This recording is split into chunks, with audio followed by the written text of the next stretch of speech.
Nous avons toute une équipe avec nous à Soya, c'est Israël uni en Christ. Je ne sais pas si c'est une doctrine, mais là, pour parler de nous allons aborder quelques points avec eux, qui m'ont yoyé, qui ça a fait, et comment, pour qui ça a été Israël, et description du Christ, Christ dans la Bible. D'ailleurs, nous avons trois avec nous là, qui représentent Israël uni pour Christ. Monsieur, bonsoir, c'est un plaisir pour nous. Nous sur le plateau JTMDF, bienvenue d'abord. Et puis, à qui la parole d'abord? Je pense que je vais commencer par. Bonsoir, oui. Bonsoir. Oui. Donc, moi, c'est officier Jonathan de Israël Uni en Christ. Moi, c'est officier Chemia d'Israël Uni en Christ aussi. Et moi, c'est Soldat Menahem, Israël Uni en Christ. Parfait. Alors, monsieur, sentez-vous bien. Et puis, c'est une question, c'est sûr que, bon, la ligne n'est pas tellement ouvrir pour laisser nous assez de temps pour parler, en fait, présenter point nous, mais ça se peut que nous prenions quelques appels vers 19h. Partagez pour nous, relayez une autre, Israël Uni en Christ. Et puis, je ne sais pas si c'est un courant de pensée, si c'est une doctrine, mais nous, là, pour nous débattre ensemble, mais nous-mêmes, comme d'habitude dans le studio, avec JTMDF Canal Amplitude, que le Saint-Esprit nous anime, qu'il illumine notre esprit, qu'il nous assiste. Pendant 90 minutes, nous allons passer ensemble, Emmanuel. Alors, monsieur, qui Israël Uni en Christ, qui est-ce nous même? Quelle est votre mission? Donc, Israël Uni en Christ, dans le nom en tant que tel, c'est, selon la Bible, nous sommes les enfants d'Israël. Ok, les soi-disant noirs, les soi-disant latinos, les soi-disant natifs indiens. Selon la Bible, Dieu avait donné des malédictions qui a dit qu'elle est arrivée aux enfants d'Israël, et par ces malédictions-là, dans les derniers jours, nous serions capables d'identifier qui sont les vrais enfants d'Israël. Donc, Israël Uni en Christ, l'organisation en tant que telle, ça a été établi en 2003 par notre évêque Nathaniel.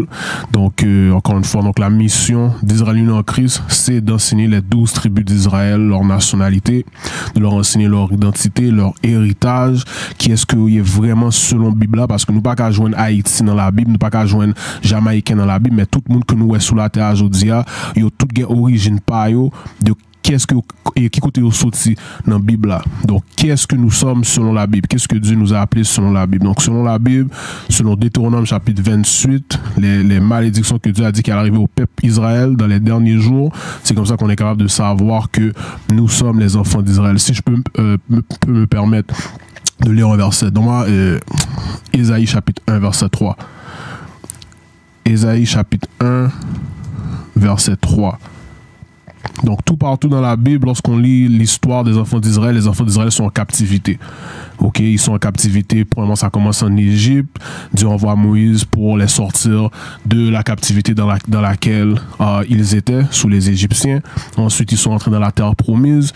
Ensuite, lorsqu'on lit dans le livre de Juges, c'est captivité après captivité après captivité. Pourquoi? À cause de leur désobéissance. Après le livre de Juges, il y a eu un temps où est-ce qu'on a prospéré sous le règne de David, sous le règne de Salomon. Et ensuite, qu'est-ce qui est arrivé? Il y a eu plusieurs choses qui sont arrivées. Il y a eu la division entre les 12 tribus, le royaume de Juda avec le royaume d'Israël. Et ensuite, la première captivité, ça a été les Assyriens qui ont pris le royaume d'Israël et les ont amenés en captivité. Ensuite, qu'est-ce qui est arrivé? Les Babyloniens sont venus, ils ont pris le royaume de Juda et les ont amenés en captivité aussi. Ensuite, il y a eu la captivité des Perses, il y a eu la captivité des Grecs, il y a eu la captivité des Romains. Ça, c'est lorsqu'on lit le Nouveau Testament. C'est là que la captivité sous laquelle Jésus, les apôtres étaient. Donc, tout partout dans la Bible, les enfants d'Israël étaient en captivité. Mais dans tous ces temps-là qu'ils étaient en captivité, ils avaient la notion de qui ils étaient. Ils savaient qu'ils étaient les enfants d'Israël. Mais la prophétie, voici ce que la prophétie allait dire. Vas-y. Le livre de Ésaïe, chapitre 1 et le verset 3. Le bœuf connaît son propriétaire et l'âne la crèche de son maître. Donc là, Ésaïe donne deux animaux pour faire une comparaison. Il dit le bœuf connaît son propriétaire et l'âne la crèche de son maître. C'est deux animaux qui sont considérés comme des animaux qui sont quand même sots. Mais le bœuf connaît son propriétaire, c'est-à-dire le bœuf sait à qui il appartient, et l'âne connaît la crèche de son maître. C'est-à-dire, tu laisses l'âne à des centaines de kilomètres, ok, de chez lui, de son maître, il va être capable de revenir la distance pour retourner chez son maître. Il va connaître le chemin pour pouvoir retourner chez son maître. Vas-y. Mais Israël ne connaît pas. Mais Israël, les vrais enfants d'Israël ne connaissent pas qui est leur maître, ne connaissent pas qui est leur propriétaire, ne connaissent pas quelle est leur terre. Vas-y. Mon peuple ne considère pas. Et certains d'entre nous, on ne considère même pas ça. On ne considère même pas que est-ce que c'est nous qui sommes les enfants d'Israël? Est-ce que c'est nous qui sommes les Juifs dans la Bible? Donc, c'est ça qu'on est en train de, c'est ça qu'on enseigne à notre peuple. On enseigne à notre peuple, selon la Bible, ils sont les enfants d'Israël. Donc, moi, Ésaïe chapitre 65, verset 15. Et si nous avons une question, fait me connaître, non? Je me connais pas. Oui. Monologue. Pas de question, tout, surtout pour le public, là, on a mis en contexte, enfin, on mise au point. Le public là, doit aller à partir de 19h. Bon, amplement de temps pour exprimer ce qu'on dit, mais nous-mêmes, nous déjà deux, nous pas de proposition. Okay, nous capables de faire quelques questions, mais c'est pas une question qui pour piéger ou ni pour en rapport à nous-mêmes. C'est nous neutres pour l'instant. Yes. Et puis, probablement capable d'une deuxième émission pour justement gagner un débat dans ce genre. Oui, Emmanuel. Pas de problème. Sauf ça, me t'a demandé. Yes, sir. On dit selon la Bible, c'est selon quelle Bible? Alors? Donc, nous, la Bible. On a plusieurs Bibles. Yes. Plusieurs versions, en fait. Yes, il y a plusieurs versions. His version seulement. Yes. Il y a des religions qui font leur propre Bible. Bon, ça, c'est autre chose. C'est vrai. Donc, Okay. nous, la Bible qu'on utilise, lorsqu'on a appris cette vérité-là, on l'a appris en anglais. Ok, donc la Bible qu'on utilise en anglais, c'est King James Version. Donc la version King James ou encore, c'est quoi, Roi Jacques, je sais pas si c'est comme ça on le dit en français, la version du Roi Jacques. Donc là, la version que Officier Chimère est en train de lire, c'est une traduction de la King James anglaise. Ça s'appelle KJF, donc King James française. Donc ça, c'est cette version-là qu'il est en train de lire. Des fois, on lit la Louis II aussi. Il y a aussi les livres de l'apocryphe. Ok, l'apocryphe, pour ceux qui ne savent pas, c'est des livres qui étaient originalement dans la King James de l'année 1611, qui a été contesté, que éventuellement ils l'ont retiré. Mais nous, pourquoi on l'utilise, c'est justement parce que on est capable de prouver dans le Nouveau Testament qu'il y a certaines choses, par exemple, dont Jésus parle, que ces choses-là ont été prophétisées dans l'apocryphe. Alors, tout ce que vous allez lire font référence, en fait, vous allez les puiser dans cette version-là. On va dans la King James française. Okay. On a aussi, j'ai amené juste au cas où, là, j'avais amené une Bible en créole aussi. Là. Je comprends. Donc c'est de là qu'on va lire la King James française et aussi les apocryphes. D'accord. Donc Ésaïe chapitre 65 verset 15. Le livre de Ésaïe chapitre 65 et le verset 15. Et vous laisserez votre nom comme malédiction. Donc le nom qu'on a laissé comme malédiction, c'est le nom d'Israël. Ok, c'est ça le nom que Dieu nous a donné, le nom d'Israël, vas-y. Mais ça dit on va laisser ces noms-là, vas-y. Et vous laisserez votre nom comme malédiction à ceux que j'ai choisis. Vas-y. Car le Seigneur Dieu te tuera. Donc ça dit le Seigneur Dieu allait nous tuer. Quand est-ce que le Seigneur Dieu nous a tués? Lorsqu'on est allé en esclavage. Jusqu'à aujourd'hui, on continue à mourir. Par exemple, où est-ce qu'on est en ce moment, les crimes qu'il y a, les noirs entre les noirs, que ce soit les gangs de rue, que ce soit en Haïti, peu importe où est-ce qu'on est dans le monde, noir pareil mais noir. On se tue les uns les autres, vas-y.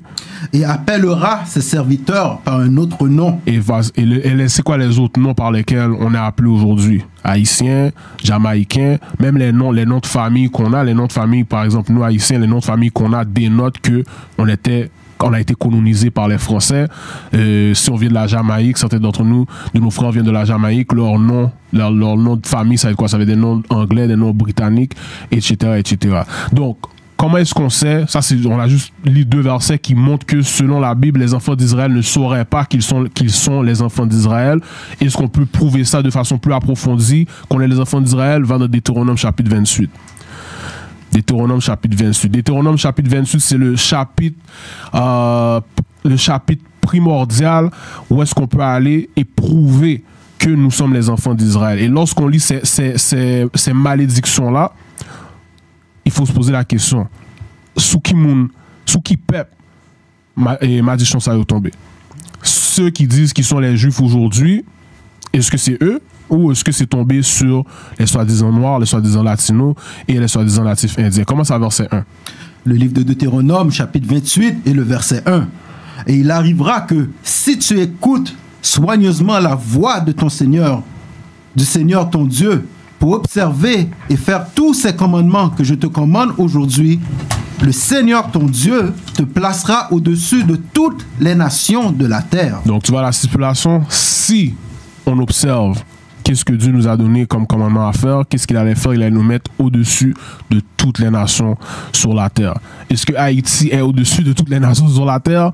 Non. Est-ce que la République dominicaine est au-dessus de toutes les nations sur la terre? Et je dis la République dominicaine pour une raison spécifique, parce qu'on connaît et Dominicains et Haïtiens, ils ne peuvent pas se sentir. Mais ce sont ces deux peuples-là sont le même peuple selon la Bible. Ouais. Les Haïtiens viennent de la tribu de Lévi, de la nation d'Israël. Les Dominicains viennent de la tribu de Siméon, de la nation d'Israël. Mais pour ne pas aller dans un autre sujet. Selon la Bible? Selon la Bible. Qu'est-ce qu'on va lire en ce moment? Donne-moi verset 15. Deutéronome chapitre 28 et le verset 15. Mais il arrivera, si tu n'écoutes pas la voix du Seigneur ton Dieu, pour observer et faire tous ces commandements et ces statuts que je te commande aujourd'hui, que toutes ces malédictions viendront sur toi et t'atteindront. Tu vois, si on n'observe pas les commandements de Dieu, Dieu a dit les malédictions vont venir sur nous et vont nous atteindre. On va pas lire toutes les malédictions. Pourquoi? Parce qu'on a quand même un certain temps qui nous est alloué. Mais lis verset 16. On va lire sur des malédictions, des versets spécifiques. Donne-moi verset 16. Verset 16. Maudit seras-tu dans la ville, et maudit seras-tu au champ. Ça dit maudit seras-tu dans la ville. N'importe quelle ville où est-ce qu'on va. C'est qui va être dans les bas-fonds de cette ville-là? C'est qui va être dans les ghettos de cette ville-là? C'est qui va être dans les bidonvilles de cette ville-là? C'est nous. C'est nous qui sommes dans les ghettos. C'est nous qui sommes dans les situations où est-ce que nous sommes appauvris. C'est nous. Et puis après ça dit, relis ça encore.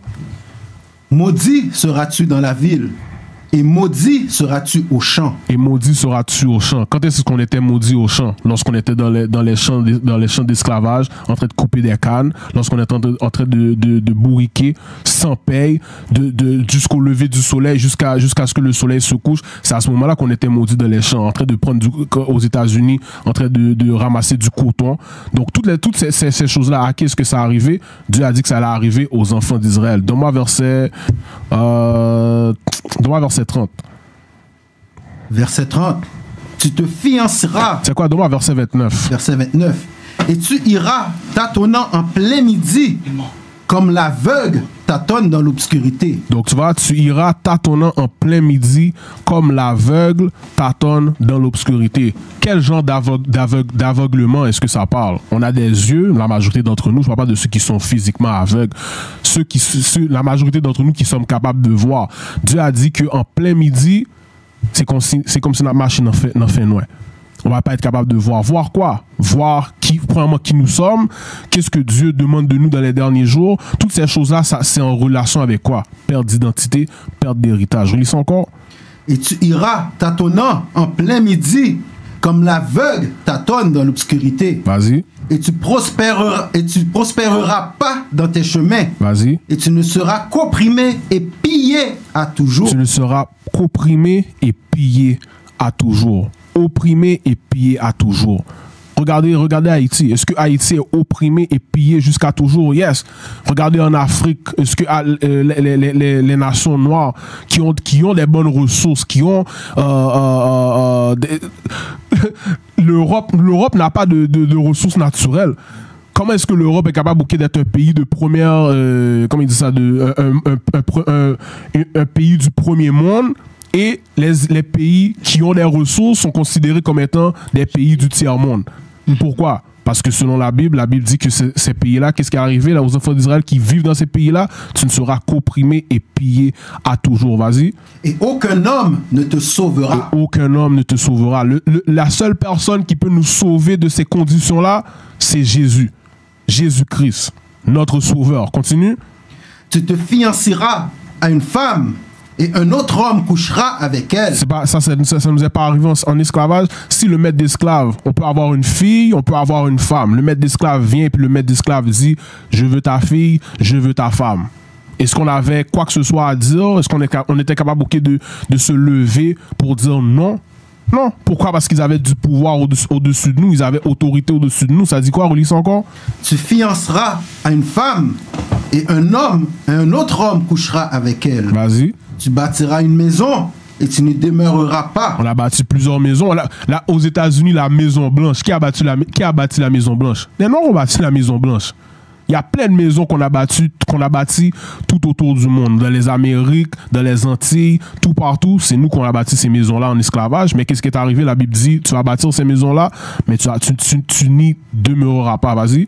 Tu planteras une vigne et tu n'en cueilleras pas ses raisins. Tu vois? Ça veut dire quoi? Tu fais le travail, mais c'est pas toi qui vas bénéficier des comment on appelle ça? Les récoltes, merci. C'est pas toi qui va bénéficier des récoltes de tout le travail qui est en train de se faire. Continue. Tes fils, ton bœuf sera, verset 31, ton bœuf sera tué sous tes yeux et tu n'en mangeras pas. Vas-y. Ton âne sera violemment emporté devant toi et ne te sera pas rendu. Et ça, vous avez à qui d'autre que ça arrivé? Les natifs indiens. Ça arrivé aux natifs indiens en Amérique du Nord, plus précisément. Lorsque les conquistadors sont venus, lorsque les Européens sont venus, ils ont pris leur bétail, ils ont tué leur bétail sous leurs yeux. Et qu'est-ce qu'ils avaient pu faire par rapport à ça? Ils n'ont rien pu faire par rapport à ça. Qu'est-ce qu'on est en train de lire là? Les malédictions que Dieu a prédit qui allaient arriver au peuple d'Israël. Continue. Tes moutons seront donnés à tes ennemis. Tu n'auras personne pour les secourir. Tu vois, il le dit encore, tu n'auras personne pour les secourir. Maintenant, verset 32. Verset 32. Tes fils et tes filles seront donnés à un autre peuple. Tes yeux le verront et défailliront en soupirant tout au long du jour après eux. Il n'y aura aucune puissance en ta main. Donc, quittez, monsieur, lit tout vers ça, monsieur. Pour ça, parce que je veux qu'on puisse méditer et réfléchir à qui est-ce que ces choses-là sont arrivées. Tes fils et tes filles seront donnés à un autre peuple. Tes yeux le verront et défailliront en soupirant tout le long du jour après eux, et il n'y aura aucune puissance en ta main. Lorsqu'on était en esclavage, ils ont pas vendu nos enfants sur les blocs d'auction. Un maître d'esclave vient, il va acheter nos enfants pour un tel montant. C'est comme les enchères. Ils ont fait des enchères pour pouvoir décider qui allait acheter un tel esclave. Mais ces esclaves-là qui ont été vendus, tu avais des esclaves qui avaient 6 ans, 7 ans, 8 ans. Il y a beaucoup de nos familles qui ont été divisées. Pourquoi? À cause de ce qu'on est en train de lire là. Nos enfants ont été donnés à un autre peuple. Et on n'avait rien comme puissance pour être capable de changer cette situation-là. On n'avait pas de puissance économique, on n'avait pas de puissance politique, on n'avait aucune puissance militaire pour être capable de changer la condition dans laquelle nous étions. Qu'est-ce qu'on est en train de lire là? L'esclavage qui est arrivé aux soi-disant noirs, soi-disant latinos, soi-disant natifs indiens. Descends à verset 41. Verset 41. Tu engendras des fils et des filles, mais tu n'en jouiras pas, car ils iront en captivité. Donc, au cas où est-ce qu'il y a quelqu'un qui est confus à savoir, ok, tu vas avoir des enfants et des fils et des filles, et ils vont être pris et on va les donner à une autre nation. Au cas où est-ce que quelqu'un est confus à savoir, tes fils vont être donnés à une autre nation, dans quel but? Ce verset-là nous l'explique. Tu engendras des fils et des filles, mais tu n'en joueras pas. Pourquoi? Car ils iront en captivité. La captivité, c'est quoi? La captivité, c'est l'esclavage. Certains d'entre nous, dans certaines plantations, ils avaient même ce qu'on appelle des fermes. Des fermes où est-ce que c'était spécifiquement, qu'est-ce qu'ils faisaient? C'était pour faire en sorte qu'ils vont faire la population, repopuler leur champ de plantation avec beaucoup d'esclaves. Donc ça veut dire que tu prends une fille esclave, 2-3 filles esclaves, et puis la seule raison pourquoi elles sont là, c'est pour faire des enfants.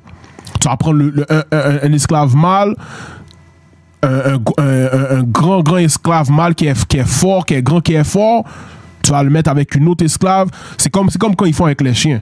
Quand ils prennent des chiens de certaines races et puis ils disent, ok, nous, on veut avoir une race pure de ces chiens-là. Ils faisaient la même chose avec nous en esclavage. On était comme du bétail. Il savait quel esclave, on va utiliser cet esclave-là pour pouvoir coucher avec 10 femmes, 20 femmes, 30 femmes. Pourquoi? Parce qu'on veut les faire repopuler de façon...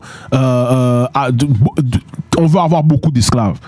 On veut avoir beaucoup d'esclaves. C'est ça qui nous faisait en esclavage. Descends à verset 45. Verset 45. Et toutes ces malédictions viendront sur toi et te poursuivront et t'atteindront jusqu'à ce que tu sois détruit. Parce que tu n'auras pas écouté la voix du Seigneur ton Dieu pour garder ses commandements et ses statuts qu'il t'a commandés. Vas-y. Et elles seront sur toi et sur ta semence comme un signe et un prodigue à toujours. Donc tu vois, ces malédictions vont être sur les enfants d'Israël et sur leurs semences comme un signe et un prodige. À combien de temps? À toujours. La Bible a dit à toujours. Pourquoi à toujours? Parce que ces signes-là vont être indicatifs dans les derniers jours afin qu'on puisse être capable de savoir qui sont les enfants d'Israël. Qui sont les enfants d'Israël? Lorsque tu prends l'autobus, tu vas à un métro, comment est-ce que tu sais que tu vas au métro Papineau? Il y a un signe qui te montre c'est le métro Papineau. Comment est-ce que tu sais que tu es dans la rue, tu es en train de conduire, tu dois faire un arrêt stop? Parce qu'il y a un signe qui te montre, ça c'est l'arrêt stop. Donc les signes sont importants, ces signes-là sont indicatifs afin qu'on puisse avoir une notion de où nous sommes. C'est la même chose avec les malédictions que Dieu nous a données. Dieu a laissé ces signes-là, ces malédictions-là comme des signes indicatifs afin qu'on puisse être capable de savoir dans les derniers jours qui nous sommes. Qui sont les enfants d'Israël? Continue. Verset 47. Parce que tu n'as pas servi le Seigneur ton Dieu avec joie et de bon cœur pour l'abondance de toutes choses. C'est pourquoi... Attends, non. Relis ça encore. Verset 47. Parce que tu n'as pas servi le Seigneur ton Dieu avec joie et de bon cœur pour l'abondance de toutes choses. Pour l'abondance de toutes choses. Pour l'abondance de toutes choses.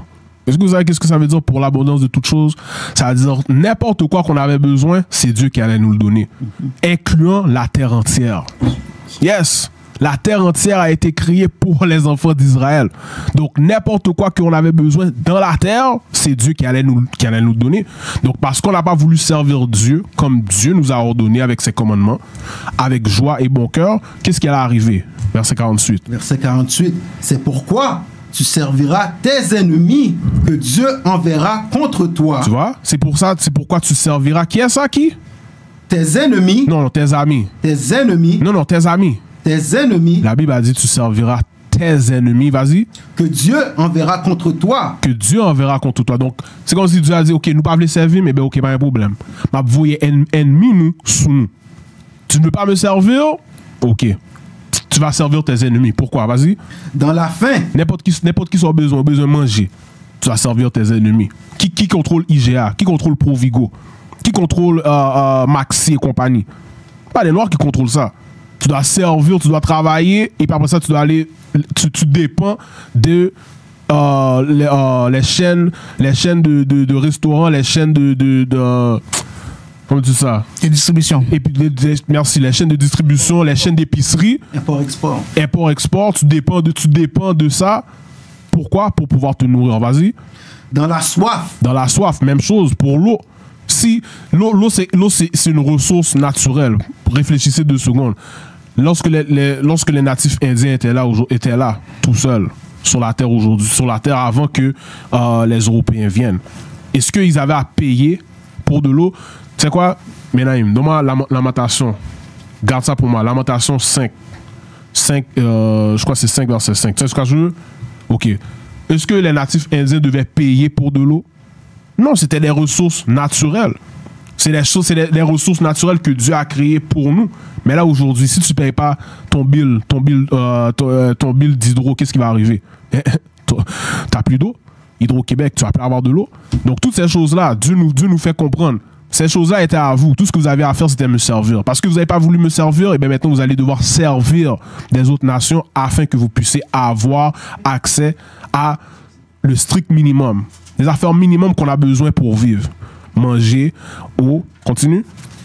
Dans la nudité. Dans la nudité. Tu as besoin de vêtements, Tu dois servir tes ennemis pour ça. Tu contrôles pas les grandes compagnies qui font les textiles, ces affaires-là. C'est pas toi qui contrôle ça. Tu dois servir pour pouvoir avoir les biens les affaires les plus nécessaires. D'accord.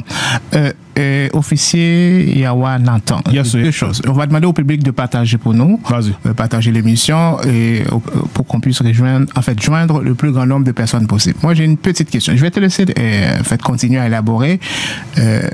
Israël uni en Christ, est-ce que nous sommes juifs ou pas? Sinon, si oui, ben pourquoi? Ben sinon, pourquoi pas être africain ou antillais? Parce que on peut pas sortir du continent africain pour aller chercher cette appellation de juif. Oui. Juste faites cette démarcation. Après, tu peux continuer. D'accord. Donc, reste là.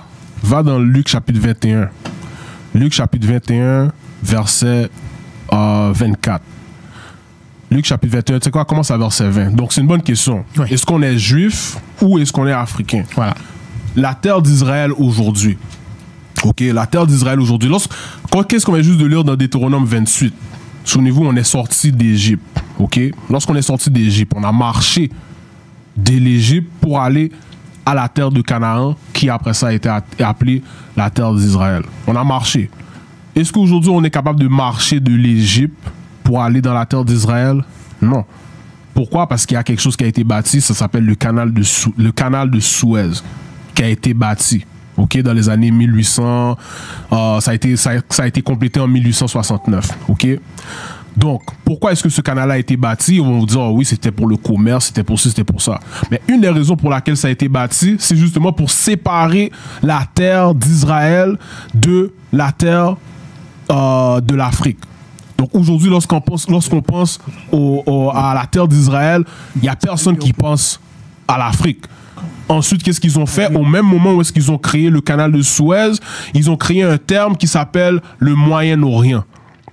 Le Moyen-Orient, en anglais, on appelle ça the Middle East. Mais en anglais, on pose toujours la question Middle East, où est le Middle West? Où est le Middle West? Il n'y a pas de Middle West.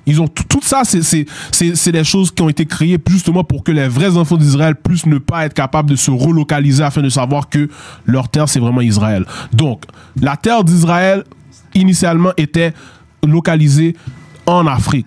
OK?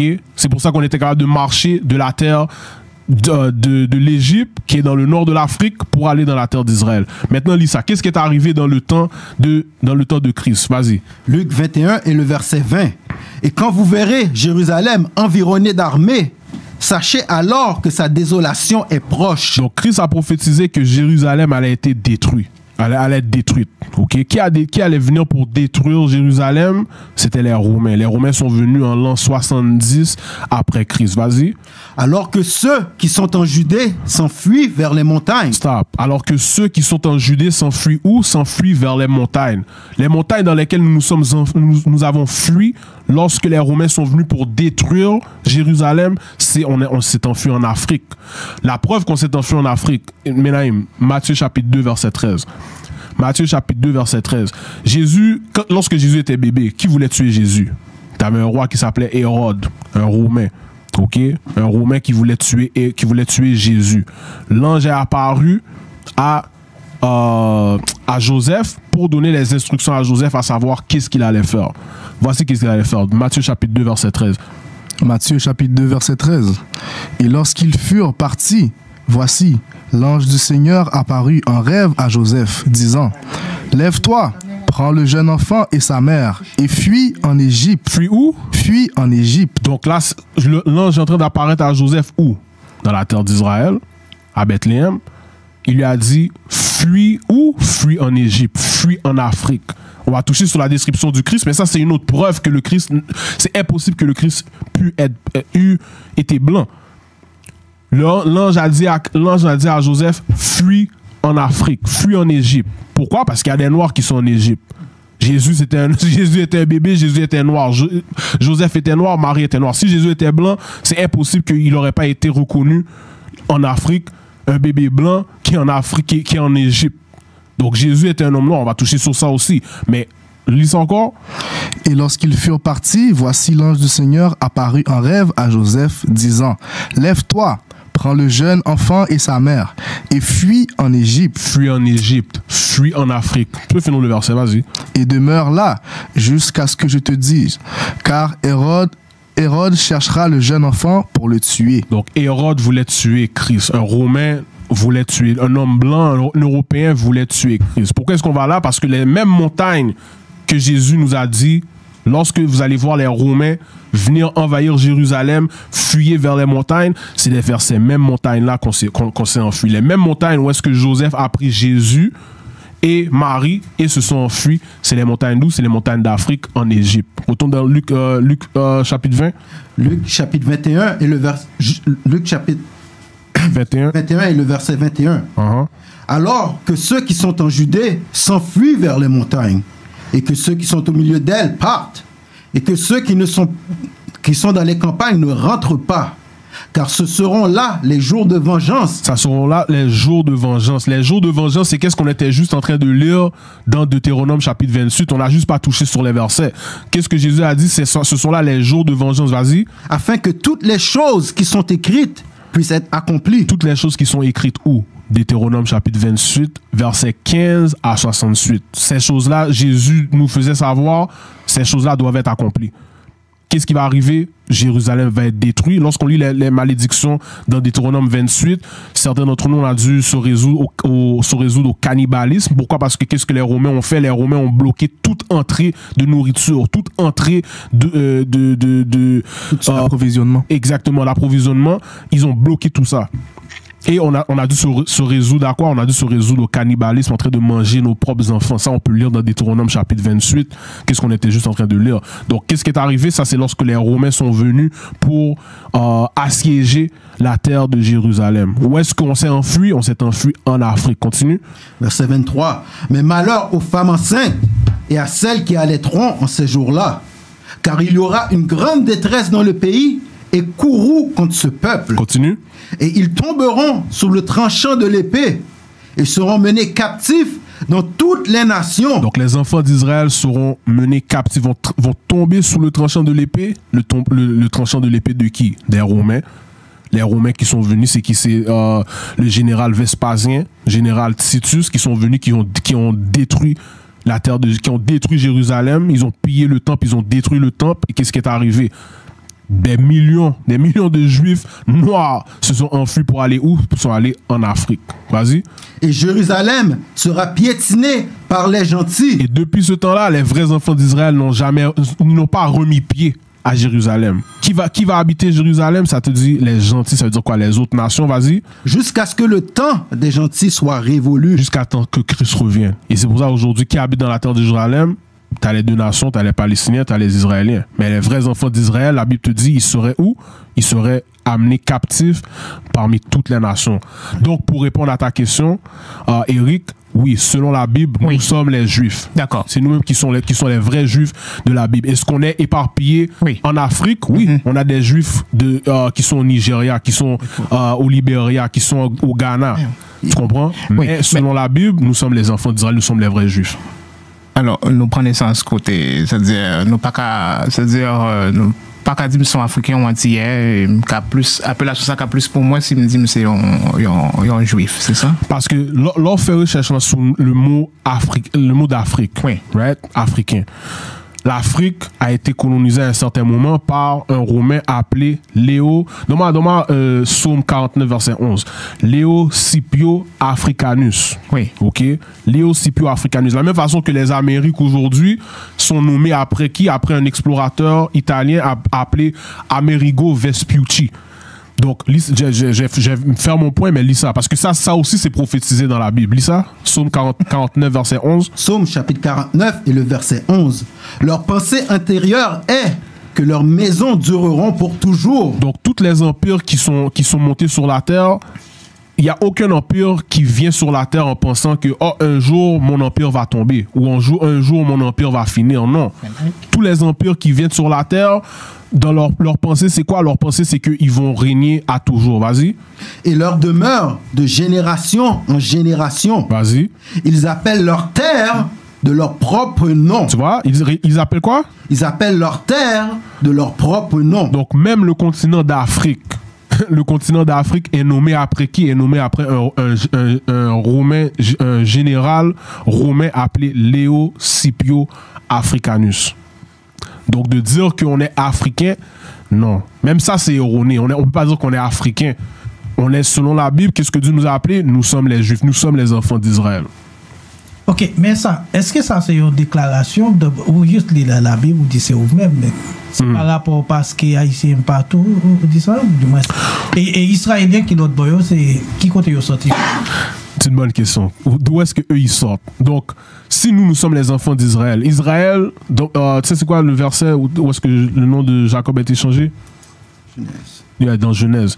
Donc, lorsqu'on dit qu'on est les enfants d'Israël, Israël, lorsqu'on pense à Israël, la première chose à laquelle on pense à la terre d'Israël. Et beaucoup de personnes nous posent la question, eh bien, si vous dites que vous êtes les enfants d'Israël, pourquoi vous n'êtes pas dans la terre d'Israël?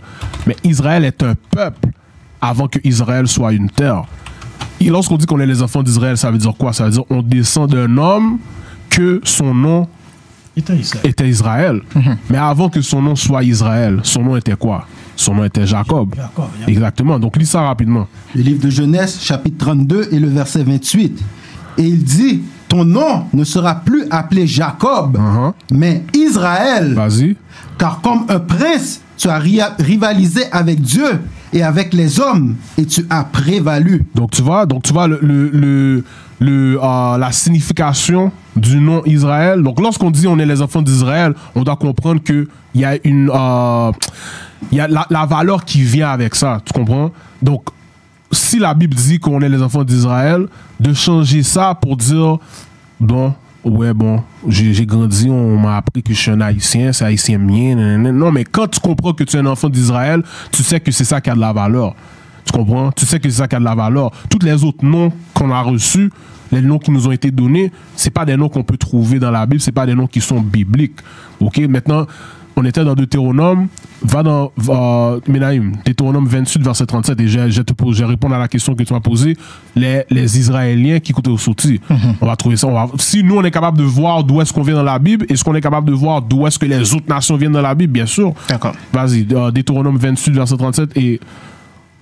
Vas-y. Deutéronome 28, verset 37.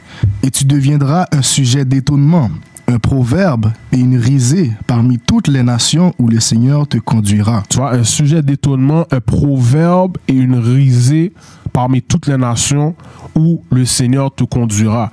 Lorsqu'on a perdu notre nom d'Israël, les noms qu'on a aujourd'hui, c'est des noms qui sont associés à quoi? Des proverbes.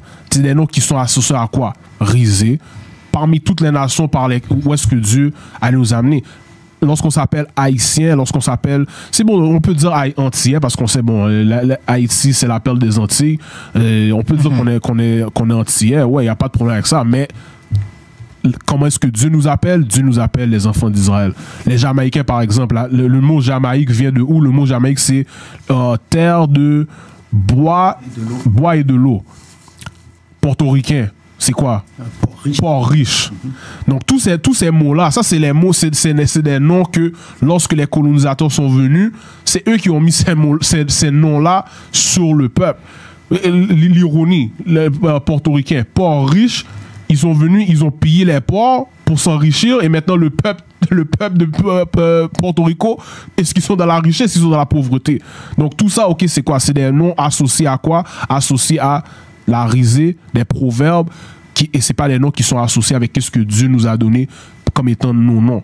Maintenant, d'où est-ce que eux ils vivent, d'où est-ce que les soi-disant Israéliens, d'où est-ce qu'ils viennent? Genèse chapitre 25. Ok. Je vais encore là te laisser continuer, mais je reviens à ma question. Entre-temps, il y a des questions. En fait, il y a des questions qui s'affichent, mais on a quitté, on toujours posé des questions, on a plutôt élaboré toujours parce que c'est intéressant. Et nous parlons de l'autre question, tout, mais ma retourne sur ça là par rapport à juifs. Mais vous dites que nous, c'est juifs, mais au lieu que nous, c'est africains, ou bien peu importe. Mais qui précédent entre juif et africain? Qui est-ce qui était venu avant? Qu'est-ce que tu veux dire? Tu veux dire qui était là, avant? Qu'est-ce qui précédent entre juif et africain? Mais avant, encore une fois, avant que on soit appelé africain, c'est juif qui était là avant. Judas, juif c'est diminutif pour Judas. Ok. Dans les 12 tribus d'Israël, il y avait une tribu qui s'appelait Juda, tu avais un royaume qui s'appelait le royaume de Juda, qui constituait de 3 tribus, D'accord. Juda, Benjamin, Lévi. Donc ça, c'était là avant que le continent soit nommé après le général romain appelé Léosipio Africanus. Donc c'est sûr que c'est Juda ou encore juif qui était là en premier. D'accord. Partagez pour nous sur tout groupe WhatsApp nous avec 3 jeunes hommes, Israël unis en Christ. En fait, c'est ça n'a pas parlé là. Donc il y a quelques interrogations, quelques questions après.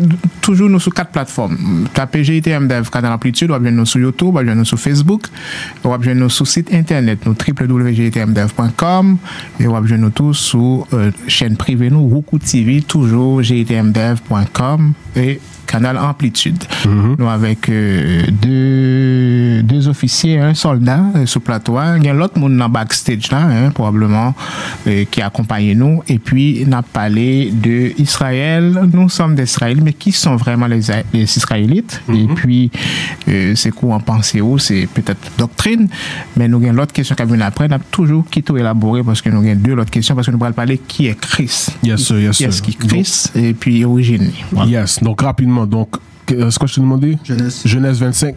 Donne-moi, retourne dans Deutéronome, donne-moi verset 68. Retourne, parce qu'il faut venir au verset 48. Mais lis ça, Genèse 25, commence à verset 20. Le livre de Genèse, chapitre 25 et le verset 20. Et Isaac était âgé de 40 ans quand il prit Rebecca pour femme, la fille de Bethuel, le Syrien, de Padan-Aram, la sœur de Laban, le Syrien. Vas-y. Et Isaac implora le Seigneur pour sa femme, parce qu'elle était stérile. Et le Seigneur fut imploré par lui, et Rebecca, sa femme, conçut. Et les enfants luttaient en elle. Donc, Rebecca était enceinte de 2 enfants. Vas-y. Et elle dit, si cela doit être, pourquoi suis-je ainsi? Donc, si c'est supposé être une bénédiction, pourquoi est-ce que ces enfants-là sont en train de lutter en moi? Vas-y. Et elle alla s'enquérir auprès du Seigneur. Vas-y. Et le Seigneur lui dit, 2 nations sont dans ta matrice. Donc, ces 2 enfants-là allaient représenter quoi? 2 nations. 2 nations, 2 peuples, 2 races. Vas-y. Et 2 sortes de peuples seront séparés en sortant de tes entrailles. Et 2 sortes de peuples seront séparés. C'est-à-dire 2 sortes. C'est-à-dire ils ne sont pas identiques. C'est 2 sortes différents, 2 peuples différents qui vont être séparés en sortant de tes entrailles. Vas-y. L'un des peuples sera plus fort que l'autre. Et l'aîné servira le plus jeune. Donc, celui qui va sortir en premier est destiné à servir le plus jeune. Vas-y. Et lorsque ces jours pour être délivrés furent accomplis, voici, il y avait des jumeaux dans sa matrice. Donc, on sait déjà que ce n'est pas des jumeaux identiques. Pourquoi? Parce que le verset auparavant nous dit que ce sont 2 sortes. OK? Et ils vont être séparés. Donc, ce n'est pas des jumeaux identiques, c'est des jumeaux fraternels. Vas-y. Et le premier sortit roux. Stop. Le premier sorti de quelle couleur? Et le premier sortit roux, J'ai laissé finir le verset. Vas-y. tout couvert comme un vêtement velu. Vas-y. Et ils l'appelèrent Ésaü. Donc, le premier est sorti roux, on l'a appelé Ésaü. Ça a donné un adjectif significatif, une grosse distinction par rapport à la couleur, la description, comment est-ce que le premier est sorti. C'est-à-dire il est sorti roux et velu, roux et poilu. Vas-y. Et après cela sortit son frère, et sa main tenait le talon d'Ésaü. Son nom fut appelé Jacob. Et Isaac était âgé de 60 ans quand elle les enfanta. Donc remarquez bien, Jacob est sorti. Est-ce qu'ils ont donné une description pour Jacob? Non. Ils n'ont pas donné de description pour Jacob. Pourquoi? Parce que Jacob ressemblait à qui? Jacob ressemblait à son père, Jacob ressemblait à sa mère, Jacob ressemblait à toutes les personnes sur la terre depuis, dans ma salle, Genèse chapitre 2 verset 7, depuis Genèse chapitre 2 verset 7, le premier homme, Adam, que Dieu a créé sur la terre, Jacob ressemblait à toutes ces personnes-là. Pourquoi est-ce que ça donnait ça, il fallait écrire une distinction spécifique pour Ésaü? Parce que Ésaü est sorti et ne ressemblait pas à toutes les personnes sur la terre. Genèse chapitre 2 verset 7. Le livre de Genèse chapitre 2 et le verset 7. Et le Seigneur Dieu forma l'homme de la poussière du sol. Tu vois, le Seigneur Dieu forma l'homme de quoi? De la poussière du sol. Quelle couleur est la poussière du sol? La poussière du sol, c'est brun. Plus tu pénètres dans le sol, les personnes qui font de l'agriculture vont te dire, plus le sol est profond et plus le sol est foncé, plus le sol est fertile. Donc, de quel sol est-ce que Dieu a formé le premier homme, Adam, c'était la poussière de la terre qui est quoi? La couleur brune. Vas-y. Et souffla dans ses narines le souffle de vie. Vas-y, les commandements, vas-y. Et l'homme devint une âme vivante. Et l'homme devait être une âme vivante. Donc, d'où est-ce que les soi-disant Israéliens viennent aujourd'hui? Ils viennent de où? Ils viennent de Ésaü. Ésaü, c'est leur père. Donne-moi Luc chapitre 1, verset 5.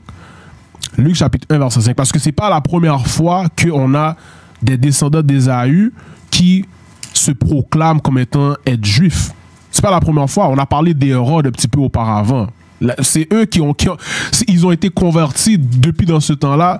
La lignée d'Hérode, qui sont les descendants d'Ésaü, se sont convertis à nos coutumes. Lis ça. Luc 1 et le verset 5. Il y avait au temps d'Hérode, roi de Judée. Arrête là. Un descendant d'Ésaü, aussi, les descendants d'Ésaü, leur nom national, comment est-ce qu'ils étaient appelés dans la Bible? Ils étaient appelés Édom. E-D-O-M. Ok?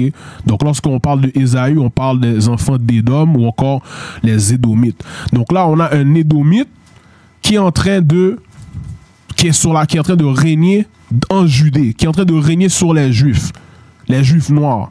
Comment est-ce qu'il peut être le roi des Juifs ou encore roi de Juda? Pourquoi? Parce qu'ils se sont convertis. On lit ça encore? Luc 1 et le verset 5.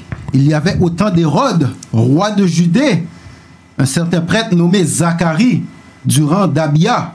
Tu vois? Vas-y. Et sa femme était des filles d'Aaron, et son nom était Élisabeth. Donc ça parle de qui? Ça parle du roi, ça parle de le père de Jean-Baptiste. Mais le point dans ce verset-là, c'est quoi? C'est que tu avais un roi qui s'appelait Hérode, il était le roi de Judée. Lorsque les Romains sont venus, les Romains ont établi Hérode, les Romains ont établi Ponce Pilate. Dans Actes chapitre 13, donc la lignée d'Hérode ils disaient qu'ils étaient juifs. Mais ce n'étaient pas des juifs, ils étaient convertis. C'est pour ça, même lorsque Paul est apparu devant Bérénice, devant les autorités romaines dans ce temps-là, on va lire ça rapidement, là, mais lis ça. Le livre de Actes, chapitre 13 et le verset 1. Or, il y avait dans l'église qui était à Antioche certains prophètes et enseignants, tels Barnabas et Siméon, qui étaient appelés Niger. Lorsqu'on lit dans la Bible créole, ça dit qu'il était appelé Tinois. Pourquoi? Parce que les prophètes, les enseignants, c'était des Noirs. C'était des Juifs, mais ils étaient Noirs. Vas-y. Et Lucius de Cyrène. Vas-y. Et Manahem, lequel avait été élevé avec Hérode, le trétard. Tu vois, donc tu vois, ces juifs-là, les vrais juifs noirs, avaient été élevés avec qui? Ils avaient été élevés avec Hérode. C'est-à-dire quoi? Les institutions qu'on avait pour apprendre les Écritures, même dans ce temps-là, les Édomites, les enfants d'Ésaü, les Romains venaient pour apprendre aussi et pour se déclarer comme étant juifs. Acte 26. Acte 26, après ça on va lire le verset que Christ nous a donné pour être capable de savoir qu'aujourd'hui, même aujourd'hui ce verset s'applique, qu'il y a un peuple aujourd'hui qui disent qu'ils sont des juifs, mais ils ne sont pas des juifs. D'accord. Lis ça, Acte 26. Avant de lire, juste pour rappeler à l'auditoire qu'on va pas prendre, on va faire une exception aujourd'hui, on va pas prendre de pause, parce que tu élabores bien, et comme ça, on va puiser, Emmanuel, aller chercher le maximum de temps parce que moi, j'ai une question après, là. Ils disent que Jésus-Christ, en fait, la couleur, c'est sûr que ça m'importe peu, mais qui est Jésus-Christ, d'où vient-il, de quelle couleur était-il, et qui est vraiment Christ? Et puis c'est ça qu'on aimerait savoir aussi, mais on va pas prendre tout ça pour dire qu'on va pas prendre de pause. Posez vos questions, en temps et lieu on va les lire, et aussi les lignes sont disponibles, mais on va prendre juste 3 ou 4 appels, pas beaucoup aujourd'hui, et les appels vont être permis dans la prochaine émission en 2024. Continuez parce que on veut savoir plus loin qui est Christ. Yes, sir. Parce qu'on sait que beaucoup de gens attendent. Christ n'a pas de couleur. Bon, en tout cas, on va voir. Continuez. Yes. D'accord. Ok. Acte chapitre 26. Encore une fois, sur le point où est-ce que la lignée d'Hérode se disait être juif, mais ils n'étaient pas juifs, ils venaient de Ésaü, ils étaient des Édomites, ils étaient des Romains. Lis ça, Acte 26. Acte 26 et le verset 2. Je me considère heureux, roi Agrippa, parce que je vais répondre pour moi-même aujourd'hui devant toi, touchant toutes les choses dont je suis accusé par les Juifs. Donc, qui accusait Paul, c'était son propre peuple. C'est son propre peuple, les vrais Juifs qui étaient de couleur noire. Donc, même si on dit qu'on est des Juifs et qu'on est noirs, ça veut pas dire que on est absolu et puis qu'on est droit. Non, les mêmes Juifs noirs qui ont crucifié Jésus, c'est ces mêmes Juifs noirs là qui est en train de persécuter Paul et de mettre des fausses accusations sur lui. Mais voici le point, vas-y. Verset 3. Particulièrement parce que je sais que tu es un expert de toutes les coutumes et les questions qui existent parmi les Juifs. Donc, à qui est-ce que Paul est en train de s'adresser? Hérode Agrippa. Hérode Agrippa. Donc, encore une fois, pourquoi on va là? C'est pour montrer que la lignée d'Hérode, même dans le temps du Nouveau Testament, ils se disaient être juifs. Pourquoi? Parce qu'ils étaient experts. Ils ont appris nos prophéties. Ils ont appris nos écritures. Apocalypse 2, verset 9. Apocalypse chapitre 2, verset 9. Donc, les malédictions qu'on lisait auparavant, encore une fois, posez-vous la question. À qui est-ce que ces choses-là sont arrivées? Est-ce que ces choses-là, on n'a pas fini de lire, on va retourner rapidement pour essayer de le finir. À qui est-ce que ces malédictions-là sont arrivées? On va retourner pour finir ça, mais lis ça, Apocalypse 2, verset 9. Le livre d'Apocalypse, chapitre 2 et le verset 9. Je connais tes œuvres et ta tribulation. Donc, Christ parle aux vrais Israélites, aux vrais Juifs. Je connais tes œuvres et ta tribulation, vas-y. Et ta pauvreté. Et ta pauvreté, comme on a lu dans Deutéronome chapitre 28, on est un peuple appauvri physiquement, appauvri aussi spirituellement. Pourquoi? Parce qu'on n'a pas la connaissance de notre héritage, la connaissance de qui nous sommes, vas-y. Mais tu es riche. Mais on est riche, pourquoi? Parce que toutes les promesses qui sont écrites dans la Bible nous appartiennent. Le royaume de Dieu nous appartient. Le pouvoir sur la terre, l'autorité sur la terre. Si on observe les commandements de Dieu, on se repent en Christ, ça nous appartient en tant qu'Israélites, en tant qu'enfants d'Israël, vas-y. Et je connais le blasphème de ceux qui se disent qu'ils sont juifs et ils ne le sont pas. Tu vois, Christ a dit, je connais le blasphème de ceux qui disent qu'ils sont juifs, mais ne le sont pas. Dans ce temps-là, qui disait qu'ils étaient des juifs, mais ils ne l'étaient pas? Hérode, les Romains, vas-y. Mais sont la synagogue de Satan. Parce que c'est pas Hérode qui a coupé la tête de Jean-Baptiste? Oui. C'est pas Hérode qui a tué Jacques dans Actes chapitre 12? Oui. Donc, Christ les appelle comment? Ils disent qu'ils sont des Juifs, mais ils ne le sont pas. Mais ils sont quoi? La synagogue de Satan. Vas-y, lis verset 10. Verset 10. Ne crains aucune des choses dont tu souffriras. Voici, le diable jettera quelques-uns d'entre vous en prison. Donc, tu vois, il continue à te dire c'est qui va te mettre en prison. Qui mettait les apôtres en prison? Les Romains. Jésus-Christ les appelle quoi? Le diable. Ne crains aucune chose dont tu souffriras. Pourquoi? Voici, le diable jettera quelques-uns d'entre vous en prison. Est-ce que c'est un esprit spirituel? Non. C'est des hommes qui mettent d'autres hommes en prison. Lorsqu'on lit 1 Jean chapitre 3 verset 10, ça dit que tu as les enfants de Dieu et tu as les enfants du diable. Donc Christ nous dépeint clairement. Tu vas avoir des personnes qui vont dire qu'ils sont juifs, mais ne le sont pas, mais sont la synagogue de Satan. Maintenant, retourne dans Deutéronome 28. Deutéronome 28, fini 48. On va lire 48 et 68. Deutéronome 28, 48. C'est pourquoi tu serviras tes ennemis, que Dieu enverra contre toi dans la faim, dans la soif, dans la nudité et dans le besoin de toutes choses. Et il mettra un joug de fer sur ton cou jusqu'à ce qu'il t'ait détruit. Tu vois, il mettra un joug de fer sur ton cou. Un joug de fer sur ton cou. Un joug de fer sur ton cou. Haïtien pas de gain joug fait sous couillot. L'ente esclave, lorsqu'ils nous ont amenés sur les navires, on avait des jougs de fer sur nos coups. Vas-y. Le Seigneur amènera... Non, relis cette dernière partie-là, joug de fer sur ton cou. Et il mettra un joug de fer sur ton cou jusqu'à ce qu'il t'ait détruit. Jusqu'à ce qu'il nous ait détruit. Et aujourd'hui, est-ce qu'on est détruit? Oui, on est détruit spirituellement, on est détruit mentalement. C'est comme un chien, tu mets une laisse sur un chien pour pouvoir le former. Lorsque tu enlèves la laisse, c'est parce que le chien est formé. Maintenant, tu dis au chien, va à droite, va à gauche, le chien t'obéit. Aujourd'hui, on est perdu, on est détruit, on ne sait pas qui nous sommes. Donc, qu'est-ce qu'ils ont dit? Ils ont dit, c'est beau, on peut enlever les jougs de fer dans leur cou. Va dans verset 68. Verset 68. Et le Seigneur t'amènera de nouveau en Égypte sur des navires. Donc, on était en Égypte, en esclavage. C'était quoi notre statut social en Égypte? On était des esclaves. Qu'est-ce que Dieu a dit? Dieu a dit, on va te ramener de nouveau en Égypte. Lorsqu'on lit dans Exode, lis ça rapidement. Exode chapitre 20. Et l'Égypte est synonyme à quoi? L'Égypte est synonyme de servitude. Ok? On peut lire ça aussi dans Apocalypse chapitre 11, où est-ce que ça parle d'une Égypte spirituelle. L'Égypte spirituelle, c'est les États-Unis d'Amérique, où est-ce qu'on est allé, on a été fait esclave là-bas. Lis ça. Le livre d'Exode, chapitre 20 et le verset 2. Je suis le Seigneur ton Dieu, qui t'est sorti du pays d'Égypte, hors de la maison de la servitude. Donc, Égypte est synonyme pour quoi? Servitude. La maison de servitude, ça veut dire quoi? La maison d'esclavage. Maintenant, on retourne dans Deutéronome. Deutéronome 28, 68. Et le Seigneur t'amènera de nouveau en Égypte. T'amènera de nouveau en Égypte dans la maison de servitude. Comment? Sur des navires. Comment? Sur des navires. Comment est-ce qu'on arrive? On est allé en Haïti. On nous a pris de l'Afrique de l'Ouest. On nous a amenés sur des navires. Justement, on nous a pris de l'Afrique de l'Ouest. Hein? Yes. Mais pourquoi pas être africain? Pourquoi être juif? Mais Israël était en esclavage en Égypte aussi. En Égypte, mais pourquoi c'est en Haïti qu'on était en esclavage?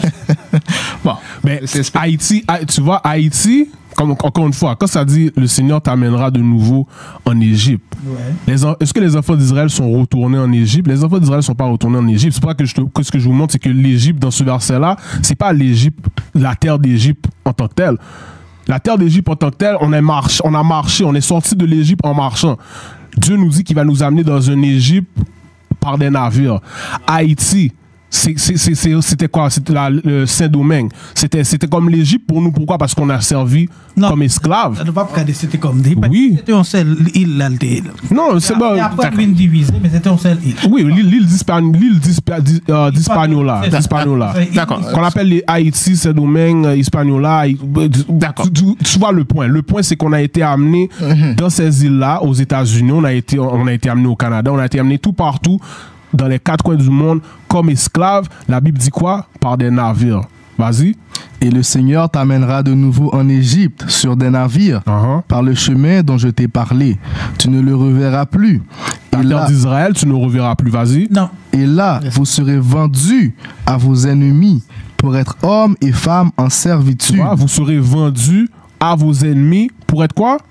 Hommes et femmes en servitude. Pour être hommes et esclaves en servitude, vas-y. Et aucun homme ne vous achètera. Et aucun homme ne vous achètera, ça veut dire quoi? C'est qu'est-ce qu'on a lu auparavant quand ça dit il n'y a aucun homme qui va vous sauver. La seule personne qui peut nous sauver de cette servitude, c'est Jésus-Christ. Bon. C'est intéressant. Non, mais ça n'a pas dit là, est-ce que c'est passé déjà ou bien c'est pas encore passé? Ça, qu'est-ce qu'on est en train de là? C'est passé, ça. Ça, c'est une prophétie qui est devenue un fait historique. Mais pourquoi les Haïtiens sont encore en Haïti? Parce que Jésus-Christ n'est pas encore revenu pour nous sauver.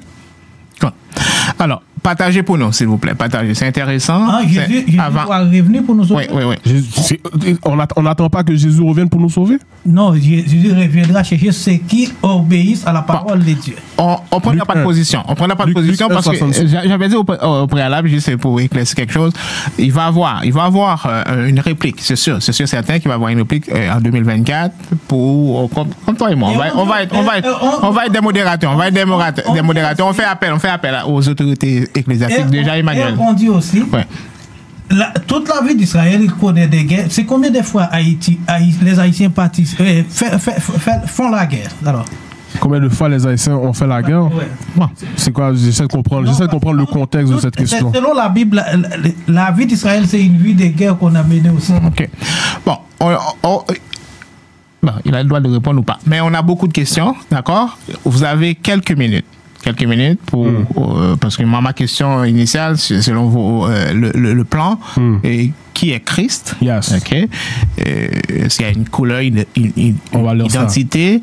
Juste conclure avec ça pour pouvoir répondre aux questionnements et répondre à deux tout au plus appel aux 3. Pas de problème. Luc 1, 68, rapidement. Le livre de Luc, chapitre 1 et le verset 68. Vas-y. Béni soit le Seigneur Dieu d'Israël. Béni soit le Seigneur Dieu de toutes les nations. D'Israël. Le Seigneur Dieu d'Israël. Vas-y. Car il a visité et racheté son peuple. Racheter son peuple. Vas-y. Et nous a suscité une corne de salut dans la maison de son serviteur David. Qui est cette corne de salut? Jésus-Christ. Vas-y. Comme il en avait parlé par la bouche de ses saints prophètes qui ont été depuis le commencement du monde, Vas-y. que nous devions être sauvés Être sauvé de qui? de nos ennemis. De qui? De nos ennemis. Donc Christ va revenir pour nous sauver de qui? De nos ennemis. Pourquoi? Parce que nos ennemis, comme ça dit dans Deutéronome chapitre 28, verset 48, ça dit qu'on allait servir nos ennemis. Qu'est-ce que ça dit dans verset 68? Ça dit qu'on allait être vendu à nos ennemis. Donc c'est pour ça que Christ va revenir, pour nous sauver de nos ennemis. Donc là maintenant, Matthieu 24, pourquoi est-ce que c'est important de savoir la couleur du Christ? Est-ce que c'est dans la Bible? Est-ce que c'est important? Matthieu 24, verset 4. Le livre de Matthieu, chapitre 24 et le verset 4. Et Jésus répondit et leur dit, prenez garde qu'aucun homme ne vous trompe, car beaucoup viendront en mon nom, disant, je suis Christ. Et ils en tromperont beaucoup. Donc, l'image européenne de Jésus, on est tous familiers avec cette image-là. Tout partout où est-ce que les Européens sont allés pour conquérir, pour prendre les terres, pour voler les terres, pour piller, ils ont amené quoi? Ils ont amené cette fausse image-là. Donc, Christ nous a dit, prenez garde que personne ne vous trompe, car il y a beaucoup de personnes qui vont venir en mon nom, qui vont dire, je suis Christ. Et ça, verset 24. Verset 24. Car il s'élèvera de faux Christ et de faux prophètes. Il s'élèvera de faux Christ et de faux prophètes, vas-y. Et ils montreront de grands signes et des prodiges. Vas-y. À tel point que, s'il était possible, ils tromperaient les élus. Donc le point est que, pour pas s'égarer, il s'élèvera de faux Christ. De faux Christ. Donc, afin d'être capable de savoir qui est le vrai Christ, où est-ce qu'on doit aller? On doit aller dans la Bible. Eh bien, on a le nom. Apocalypse chapitre 1, commence à verset 1. Le livre d'Apocalypse chapitre 1 et le verset 1. La révélation de Jésus-Christ que Dieu lui a donnée pour montrer à ses serviteurs des choses qui doivent bientôt arriver. Et il l'a envoyé et l'a signifié par son ange à son serviteur Jean. Donc la révélation de Jésus-Christ, que Dieu lui a donnée pour montrer à ses serviteurs des choses qui doivent bientôt arriver. Donc si on est des serviteurs de Christ, qu'est-ce qu'on va lire en ce moment-là? C'est important. Descends à verset 10. Verset 10. J'étais en esprit le jour du Seigneur et j'entendis derrière moi une grande voix comme celle d'une trompette disant, je suis Alpha et Oméga, le premier et le dernier. Et ce que tu vois, écris-le dans un livre. Donc c'est important, pourquoi? Parce que Christ a donné comme commandement à Jean, qu'est-ce que tu vois, qu'est-ce que tu es en train de voir? Écris-le dans un livre, vas-y. Et envoie-le aux 7 églises qui sont en Asie, à Éphèse, à Smyrne, à Pergame, à Thyatire et à Sardes et à Philadelphie et à Laodicée. Vas-y. Et je me tournai pour voir la voix qui parlait avec moi. Et m'étant tourné, je vis 7 chandeliers d'or. 7 chandeliers d'or, le menorah, vas-y. Et au milieu des 7 chandeliers, quelqu'un semblable au Fils de l'homme. Donc Jean a marché avec Christ. Donc il a dit, je me retourne et je vois quelqu'un semblable au Fils de l'homme. Qui est le Fils de l'homme? Le Fils de l'homme, c'est Christ. Vas-y. Vêtu d'un vêtement descendant jusqu'aux pieds, et ayant la poitrine ceinte d'une ceinture d'or. Vas-y. Sa tête et ses cheveux étaient blancs comme la laine. Stop. Ça dit sa tête et ses cheveux étaient blancs comme de la laine. Donc blanc en couleur, et après ça te donne la texture de ses cheveux. C'était comme de la laine. Quel peuple sur la terre ont des cheveux texture laineuse? Yes, c'est les soi-disant noirs, les soi-disant africains. C'est eux qui ont la texture de cheveux comme étant comme de la laine. Qu'est-ce qu'on appelle crépus? Qu'est-ce qu'on appelle cheveux graines? C'était pas lisse les cheveux de Christ. Ça te dit, c'est quoi ça? Relise encore? Sa tête et ses cheveux étaient blancs comme la laine, aussi blancs que la neige. Et ses yeux étaient comme une flamme de feu. Ses yeux étaient comme une flamme de feu. Pourquoi? Parce que lorsqu'on lit dans Genèse, ça dit que ses yeux allaient être rouges avec du vin et ses dents blancs avec du lait. Ça, c'est la prophétie en ce qui concerne Jésus-Christ. Donc, ça ne veut pas dire qu'il était comme un cyclope qui est en train de tirer du laser par ses yeux. C'est pas ça que ça veut dire. Vas-y. Et ses pieds semblables à du beau cuivre, comme s'il brûlait dans une fournaise. Relis ça encore. Et ses pieds semblables à du beau cuivre. C'est quelle couleur le cuivre? Le cuivre, c'est quelle couleur? Ses pieds semblables à du beau cuivre, relis ça encore. Et ses pieds semblables à du beau cuivre, comme s'il brûlait dans une fournaise. Comme s'il brûlait dans une fournaise. N'importe qui sort mettre dans une fournaise, ou mettre en chaudière sous foie. Ou qui te dira sous foie trop longtemps, et puis il vient brûler. Quelle couleur est-ce que ça va sortir? Ça va sortir noir. Donc Jésus-Christ est décrit comme étant quoi? Sa complexion, c'est de l'airain ou encore du beau cuivre, comme s'il était brûlé dans une fournaise. Vas-y. Et sa voix comme le bruit de beaucoup d'eau. Parce qu'il parlait fort. Donc maintenant, je me rappelle, quand j'ai amené ce verset-là à mon beau-père, tu sais qu'est-ce que mon beau-père m'a dit? Mon père m'a dit, oh mais non, non. Ça c'est Jean. Ça, c'est Jean qui a vu ça. C'est pas parce que Jean, que ça veut dire que c'est ça veut dire vraiment. Est-ce que ça c'est littéral ou symbolique? Dans ma chapitre 2, verset 18. Quel livre ça? Dans le même livre, Apocalypse, chapitre 2, verset 18. Apocalypse, chapitre 2 et le verset 18. Et l'ange de l'église à Thyatire écrit, ces choses dit le Fils de Dieu, qui a ses yeux semblables à une flamme de feu. Pourquoi? Parce que ses yeux allaient être rouges avec du vin, comme on lit dans Genèse 49. Si tu veux, on peut lire ça, il n'y a pas de problème pour montrer la prophétie. D'accord. Yes. Vas-y. Et ses pieds sont semblables à du beau cuivre. Ça, c'est Jésus-Christ qui est en train de parler lui-même et qui est en train de se décrire lui-même. Et ces choses dit le Fils de Dieu, Jésus-Christ, qui a ses yeux semblables à une flamme de feu et ses pieds sont semblables à du beau cuivre. Est-ce que c'est littéral? Oui, c'est littéral. Parce que nous, on est capable d'aller dans la Bible et vous montrer, selon la Bible, Jésus-Christ, c'est un homme de couleur. Jésus-Christ, c'est un homme noir. Justement, c'était ça la question. Oui. Là, on arrive à la fin. C'est littéral. Quelle est la vraie couleur de Christ? C'est une question qui est posée. La vraie couleur de Christ, Christ est un homme noir. C'est un homme noir. Bon. Christ est un homme noir selon la Bible. Selon la Bible. Okay. Yes. Bon. Ces versets dans les passés ou dans les futurs? Qu'est-ce que tu veux dire dans le passé ou dans le futur? Est-ce que c'est un rapport avec... passé et au bagage qui non, mais on va rester cohérent. Est-ce que c'est par rapport à la couleur que l'auditeur a demandé ou pas? De quoi? On va rester cohérent. La question, quelle est la vraie couleur du Christ? C'est ça l'auditeur veut savoir. Yes, Jésus-Christ, c'est un homme noir. Souvenez-vous la première description que ça a donnée.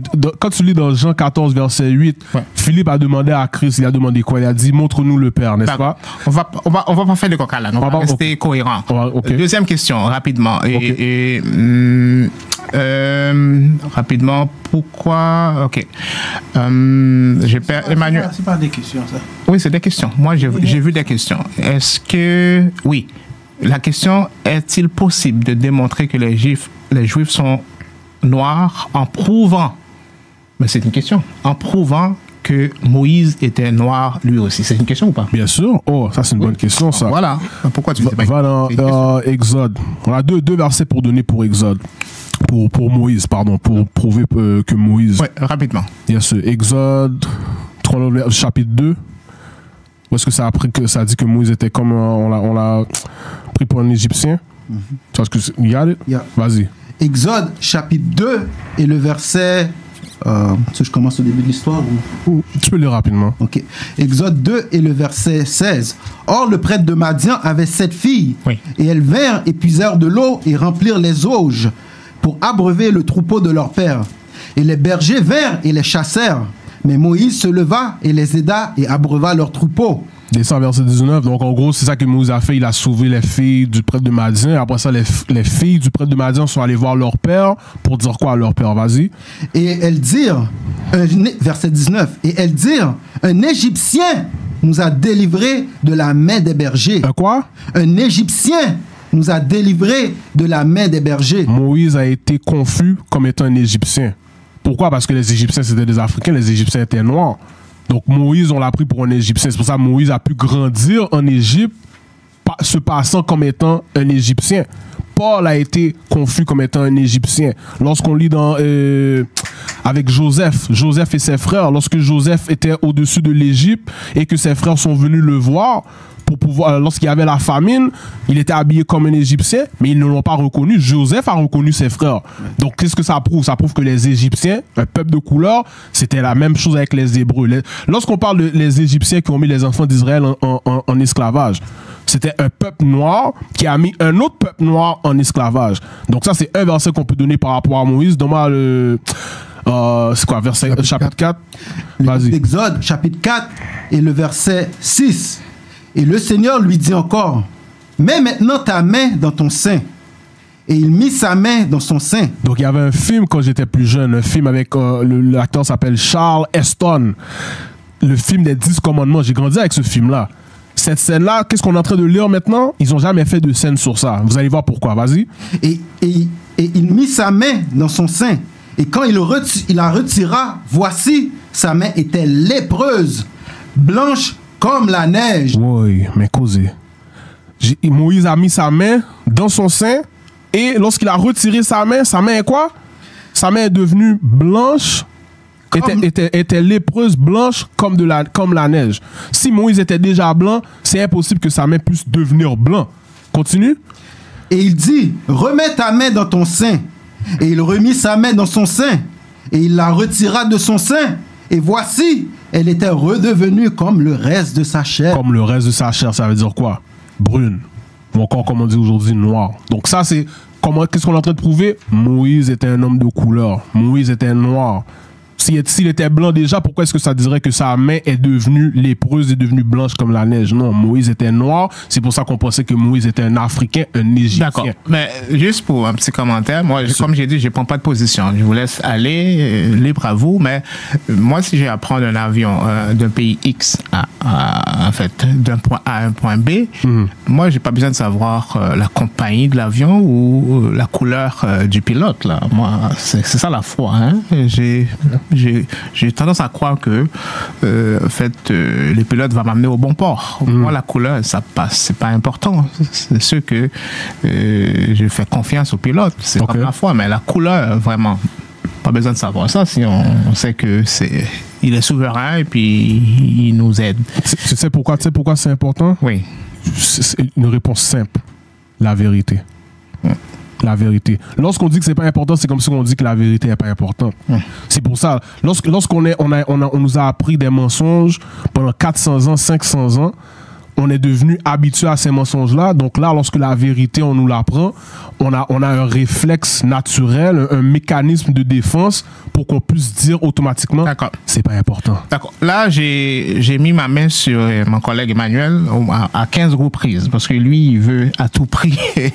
Il est un peu mal à l'aise, mais je veux pas qu'il intervienne. Pas parce que je veux pas qu'il intervienne, c'est pas le but de l'émission, parce qu'il va avoir une deuxième, une troisième. Mais je sais qu'il y a quelque chose à dire, mais comme c'était déjà planifié, on prend pas de position, mais il y a quand même quelque chose à dire, Emmanuel. Parce que là, il sort son bit. Ça va bien, ça va bien. Ok, ça va. Alors, bon, récapitulons un peu. Il est 19h30. Et qui Israël uni en Christ, qui mission, en fait, juste récapituler un peu votre mission, parce que vous l'avez dit probablement au début de l'émission, mais c'est quoi votre mission là, donc, Israël? Notre mission, c'est très simple. C'est, encore une fois, c'est d'enseigner les enfants d'Israël qui ils sont selon la Bible. Okay? Qui ils sont les 12 tribus d'Israël. La raison pour laquelle on souffre aujourd'hui, c'est à cause de notre désobéissance. Okay? On doit se repentir, on doit observer les commandements que Dieu nous a donnés lorsqu'on lisait Deutéronome chapitre 28.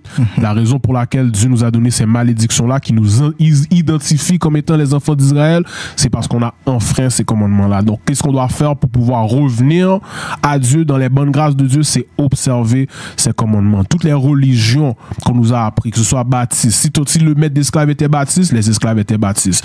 La religion catholique. Si le maître d'esclaves était catholique, les esclaves étaient catholiques. Juste, on s'est passé ces religions-là de génération en génération en pensant que on marche avec Jésus. Mais jusqu'à aujourd'hui, beaucoup d'entre nous pas de gens connaissent que Jésus c'est noir le dans nos esprits, dans nos têtes, on pense que Jésus c'est un blanc, mais il nous a dit il allait avoir des faux Christ. Donc, qui j'en fait pour comprendre qui est-ce qui faux Christ là, qui est-ce qui vrai Christ là, faut voir dans la Bible là.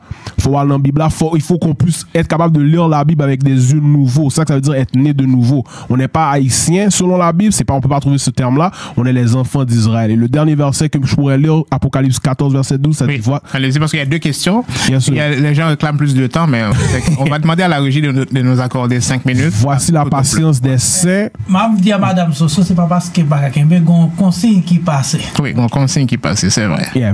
Apocalypse 14, verset 12, voici la patience des saints. Lorsqu'on lit dans les Écritures, les saints, psaume 138, psaume 148, verset 14, psaume 149, les saints sont les enfants d'Israël. Voici la patience des saints.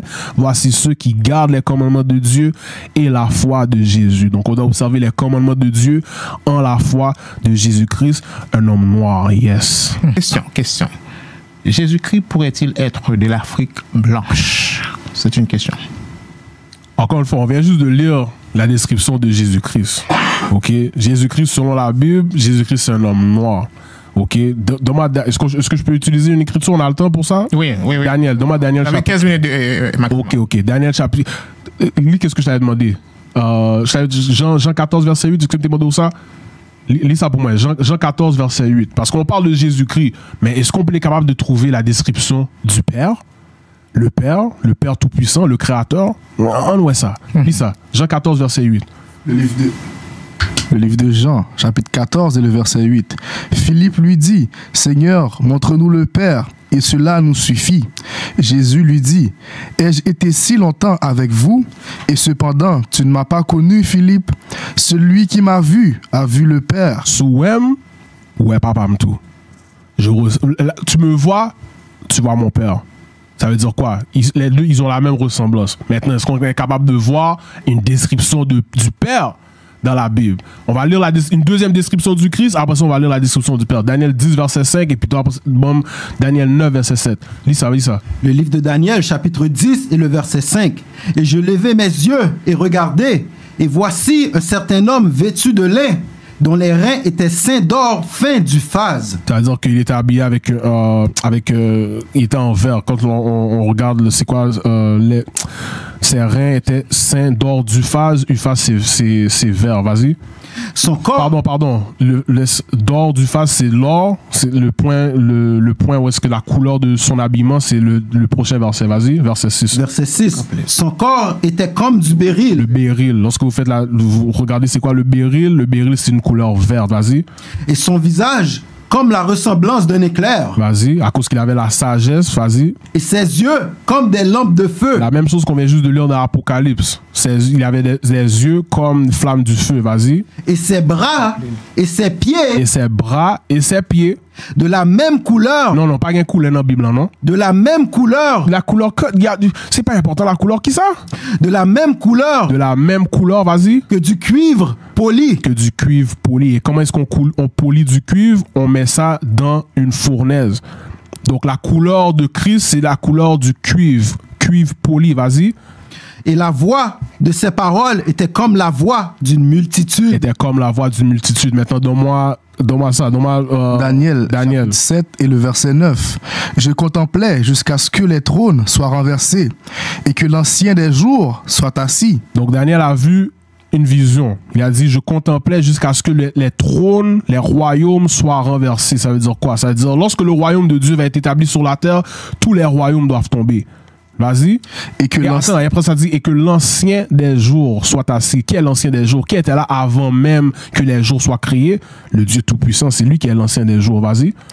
Et que l'ancien des jours soit assis, duquel le vêtement était blanc comme la neige. Vas-y. Et les cheveux de sa tête. Il est quoi? Les cheveux de sa tête. Et les cheveux de sa tête. On a lu la description des cheveux du Christ. Ça disait c'était texture laineux.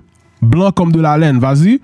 Était comme de la laine pure. Était comme de la laine pure. De la laine pure. Le Dieu Tout-Puissant, la texture de ses cheveux, c'est comme de la laine pure. Vas-y.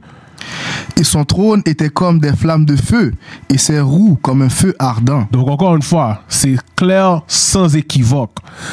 Toute notre vie, on a appris que Jésus-Christ était blanc. On a appris que jusqu'à aujourd'hui, lorsqu'on pense aux Juifs, on pense pas aux Noirs, on pense aux Blancs.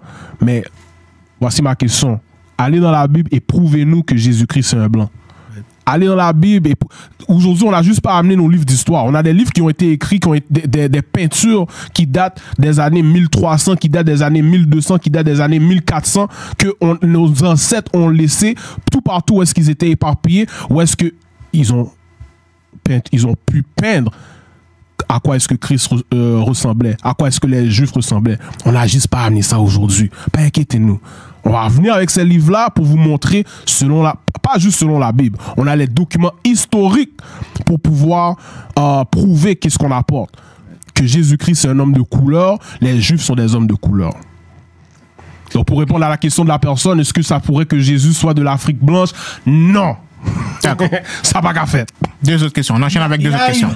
Une auditrice qui aimerait savoir où est-ce que ça vient les autres couleurs. D'où est-ce que les autres... Elle parle de la race blanche. D'où est-ce que la race blanche vient? Un exemple, la race blanche. D'où viennent les autres couleurs? Mais comme on a lu dans Genèse chapitre 25, tous les peuples qu'on voit qui sont sur la terre aujourd'hui ont un historique d'être noirs, d'être foncés. C'est Genèse 2, verset 7, c'est de là où le premier homme a été formé de la poussière de la terre. Le premier homme qui est venu sur la terre, qui avait une complexion différente, qui est venu sans pigmentation, c'était qui? C'était Ésaü. Donc, tu regardes, que ce soit les Chinois aujourd'hui, les Chinois qui ont la peau vraiment très claire, t'as quelqu'un qui s'appelait Genghis Khan. Le monde pense que Genghis Khan, si vous lisez les livres d'histoire, que Genghis Khan c'était un Asiatique. Genghis Khan, c'était pas un Asiatique, Genghis Khan, c'était un blanc. Donc, tout partout où est-ce qu'ils sont allés sur la terre, il y a eu les termes comment on appelle ça? Le mixage, etc. Et c'est comme ça que tu as beaucoup de peuples qui ont commencé à perdre leur pigmentation originale. Mais tous les peuples aujourd'hui, je pense que c'est Jérémie 2, Leopard. You know what I'm talking about? Dans 2 secondes. Jérémie chapitre... Oui, pendant que vous... En attendant une question encore. Oui, pendant que vous cherchez ça. Pourquoi les églises disent que la loi est abolie? Je pense qu'on a toujours dit la loi est accomplie. Mais elle a dit pourquoi les églises disent toujours que la loi est abolie. La raison pourquoi les églises disent que la loi est abolie, c'est parce que lorsqu'on lit, encore une fois, pourquoi est-ce que les enfants d'Israël sont allés en esclavage? Parce qu'ils ont désobéi aux lois de Dieu. Donc, comment est-ce que tu veux faire en sorte de garder les enfants d'Israël en esclavage?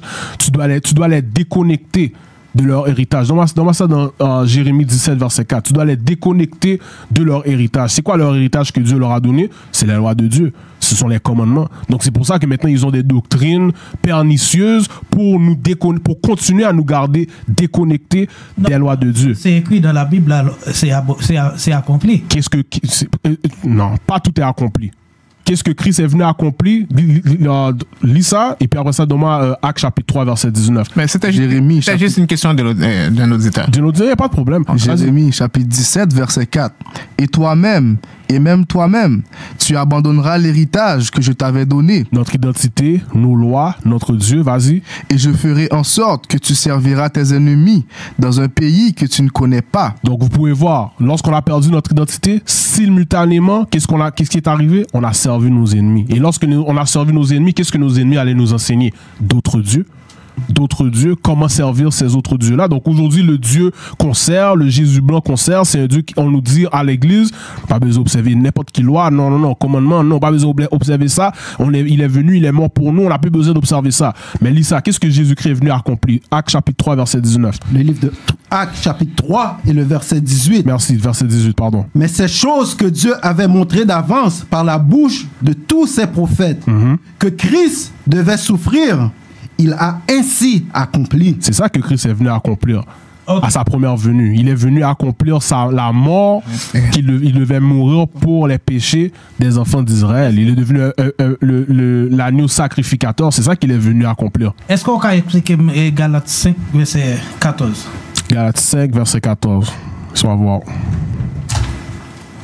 Entre-temps, partagez pour nous et sur groupe WhatsApp, partagez pour nous sur Facebook, YouTube. C'est Canal Amplitude de GITM Dev. Et puis nous, là, chaque lundi, et écoutez ça. GITM Dev. Canal Amplitude. Donc, Galates 5, verset 14, vas-y. Le livre de Galates, chapitre 5 et le verset 14. Car toute la loi est accomplie dans une seule parole, à savoir dans ceci: tu aimeras ton voisin comme toi-même. Donc, tu aimeras ton voisin comme toi-même, n'est-ce pas? Où est-ce qu'on peut trouver tu aimeras ton voisin comme toi-même? Lévitique chapitre 19, verset 17. Oui, je sais. Lévitique chapitre 19, verset 17. Quand ça dit la loi, donne-moi Romains 3, verset 31. Lis ça rapidement. Lévitique 19, verset 17. Quand ça dit toute la loi est accomplie, ça veut dire la loi est accomplie en nous. Ça veut dire quoi? Ça veut dire on observe les commandements de Dieu en pratiquant les lois que Dieu nous a données, qu'on doit observer en ce qui concerne comment se traiter les uns les autres. Ça, c'est une des lois, vas-y. Le livre de Lévitique, chapitre 19 et le verset 17.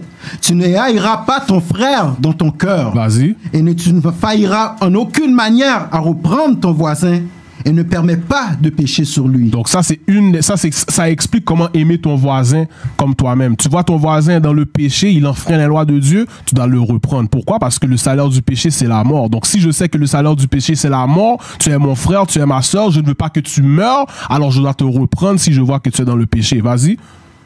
Verset 18. Tu ne te vengeras pas et tu ne porteras aucune rancune contre les enfants de ton peuple. Est-ce que Haïtien a rancune? Est-ce qu'on a la rancune les uns pour les autres? Bien sûr que oui. Donc ça prouve qu'on n'observe pas ça. Ça, c'est, on le parle bien pour dire oui, on doit aimer notre prochain comme toi-même. Beaucoup d'entre nous, on ne sait même pas c'est qui notre prochain. On pense que notre prochain, c'est l'arabe. On pense que notre prochain, c'est le chinois. On pense que notre prochain, c'est les blancs. La Bible va nous dire c'est qui notre prochain. Continue. Mais tu aimeras ton voisin comme toi-même. Vas-y. Je suis le Seigneur. Non. Verset 18. Oui, vas-y. Verset 18. Tu ne te vengeras pas et tu ne porteras aucune rancune contre les enfants de ton peuple. Contre qui? Contre les enfants de ton peuple. C'est ça, c'est eux ton voisin. Les enfants de ton peuple. Ah, nous pas jamais entendu ça. Nous pas jamais entendu ça avant. Les enfants de ton peuple, c'est eux ton voisin. Ouais. Le prochain verset après. Et tu aimeras ton prochain, Lisa. Et tu aimeras ton voisin comme toi-même. Et tu aimeras ton voisin, ton prochain comme toi-même. Qui est ton voisin, qui est ton prochain? Les enfants de ton peuple. Romains 3, verset 31. Romains 3, verset 31. Rendons-nous alors nuls la loi par le moyen de la foi. Dieu nous en garde. Oui, nous établissons la loi. Nous établissons la loi. Ça veut dire quoi? Nous accomplissons la loi. La loi de Christ. Nous appelons, oui, la loi de Christ qui dit quoi? On doit s'aimer les uns les autres comme soi-même. Où est-ce qu'on va trouver ça? On va trouver ça dans Lévitique, chapitre 19, verset 17. Les lois par rapport à ce qu'on doit faire pour être capable de cohabiter ensemble sont trouvées où? Dans l'Ancien Testament. Donc, qu'est-ce que Christ est venu abolir? Est-ce que Christ est venu abolir la loi? Il n'a pas aboli, il a accompli. Exactement. Il a accompli, mais qu'est-ce qu'il est venu accomplir? Il est venu accomplir la loi sacrificielle. Il est devenu l'agneau sacrificateur pour nous, pour nos péchés. Est-ce que ça veut dire qu'on peut être dans l'adultère? Est-ce que ça veut dire qu'on peut être on peut voler, on peut tuer? Non. Donc ça veut dire quoi? On doit quand même observer les lois de Dieu. On dépasse quand même, hein, parce qu'on était... moi, nous étions les auditeurs qu'on a qui mission et tout ça, et puis nous dépasser, mais nous, rapidement, et selon le plan, nous sommes là, et puis Israël uni en Christ, résumez-nous en une minute ou deux... Est-ce que nous sommes courants de penser, il y a une doctrine, et puis par rapport à trois grands points, voilà, Jésus-Christ, qui est Jésus-Christ, nous c'est Israël, nous c'est Juifs, et puis là, même appellation, c'est Israël uni en Christ. Et côté nous, vous parlez de 2023, hein, pas 2023, 2003. 2003. 2003, oui, c'est pas loin. Et puis, rappelez-nous rapidement, et puis, ça nous dit là, en résumé, pour nous capable, parce que nous apprend pour nous continuer, mais c'est certain que nous-mêmes, pour nous respecter, c'est Canal Amplitude, c'est GITM Dev, il y a un temps qui est alloué, et puis ça coûte de l'argent. Bien sûr. Rapidement pour nous terminer, parce que c'est 7h45. Yes, donc rapidement. Donc oui, on a été établi sous la tutelle de l'évêque Nathaniel en 2003, mais les enseignements de qui nous sommes selon la Bible, que nous sommes les enfants d'Israël, ça ne vient pas de 2003. Ok, c'est quelque chose qui est enseigné depuis dans les années 50, les années 60, même je pense même avant ça, que selon la Bible, nous sommes les vrais enfants d'Israël. Donc encore une fois, le message, c'est on doit réveiller les enfants d'Israël dans les 4 coins du monde, les enfants de l'esclavage. Ok, lorsqu'on lit dans Ézéchiel chapitre 2, Ézéchiel chapitre 3, ça parle de nous, ça nous appelle les enfants de la captivité. Ok, parce que tout partout où est-ce qu'on est, on a été mis captif, on a perdu la connaissance de qui nous sommes, on a perdu notre héritage, donc on doit revenir, on doit se repentir en tant que qui, en tant que enfant d'Israël et observer les commandements de Dieu. La raison pourquoi on est allé en esclavage, c'est parce qu'on a enfreint les commandements de Dieu. Donc comment est-ce qu'on va sortir de cet esclavage lorsque Christ va venir nous délivrer? C'est en observant les commandements de Dieu. Bon, parfait. Alors, rappelez-nous encore, et nous avons tout table là pour nous terminer. Et puis, Emmanuel, là, je suis en pile, parce que je connais qui est Emmanuel, mais peut-être dans la prochaine émission, là, c'est sûr certain, nous avons un pile, en vrai débat, un pile partage d'informations. Alors, rappelez-nous rapidement, non où, et puis, oui. Donc, officier Jonathan, donc, à ma droite, il y a officier Chiméa. À l'autre côté de la table, il y a... si la caméra peut... Ouais, voilà. Soldat Menaïm. Oui. Les frères qui sont venus avec nous, on a officier Uriah, on a frère Hakim. Donc, encore une fois, on est Israël uni en Christ. Notre branche ici à Montréal. Tu as le numéro de téléphone? Vous pouvez nous rejoindre par courriel iuic.montréal@israelunite.org. Si vous voulez nous joindre. Mais il y a quand même GTM. Oh, après référence. Ouais, non, ça c'est nos références. Okay, nos références. D'accord. Notre site web, c'est israelunite.org. Est-ce que on a le numéro de téléphone? Bon.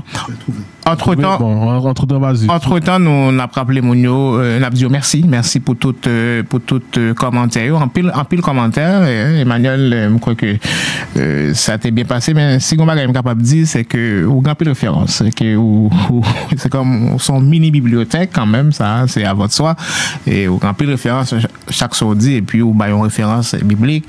J'ose espérer que dans l'émission des débats qu'on va avoir en 2024, il va y avoir toute une certains invités choisis sur les volets pour débattre avec vous.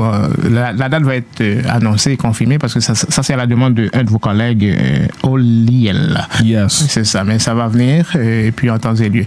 Bon. Et pardon, si je peux donner le numéro de téléphone, donc c'est le 855-484-4842. Encore une fois, le 855-484-4842 et l'extension pour le français et le créole, c'est 7064. OK? Donc, si vous voulez nous rejoindre, encore une fois, l'extension, c'est 7064. What is nation? Nation is family. Nation is community. Nation is men leading by example. Nation is women's support. Nation is children with role models.